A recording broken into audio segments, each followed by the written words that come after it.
হ্যাঁ দোস্ত, আমরা আজকে বাড়ির জন্য আল্লাহ নাম নিয়ে বাড়ালাম। বাড়ায় গুয়াহাটি এয়ারপোর্ট পার হইতে বুরখামত নদী পার হয়েছি, মেলা বড় সেই বড় নদী পার হয়। তিনজন বাস মধ্যে উঠলাম, উঠে ফ্লাইট উঠে ফটো সরে মায়ের তিনজনে আমরা ফাইনালি তামিলনাড়ু এয়ারপোর্টে পাইলাম। এয়ারপোর্টে এসে তিনজন সেলফি উঠলাম, ফটো ছড়ি উঠে পরে এলাম ব্যাকগ্রাউন্ড দেখলাম মাসে ফটো উঠতে সেলফি উঠতেছে। এয়ারপোর্ট চেন্নাই এয়ারপোর্ট কত সুন্দর দেখতে। পরে আমার তিনজন সেরে দিয়ে নাইমে ফাইনালি বাইরে গেতেছি।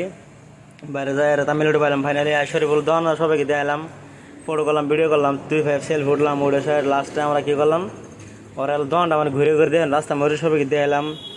আর আপনাদের কাছে এর অনুরোধ, ভিডিও যদি ফার্স্ট টাইম ভিডিও বানাইছি, যদি ভুল হয়ে থাকে মাফ করবেন। আর ভিডিও ভালো লাগে লাইক কমেন্ট শেয়ার সব করে জানাই দেবেন যে ভিডিওর মধ্যে কী এডিট করলে ভালো হয়। এর আমি ফার্স্ট টাইম করছি, জানি না। যদি ভালো লাগে সাবস্ক্রাইব লাইক কমেন্ট সব করে কয়ে দেবেন, ভুল হয় কমেন্ট করে কয়ে দেবেন, ভালো লাগলে কমেন্ট করে কবেন। আল্লাহ হাফেজ।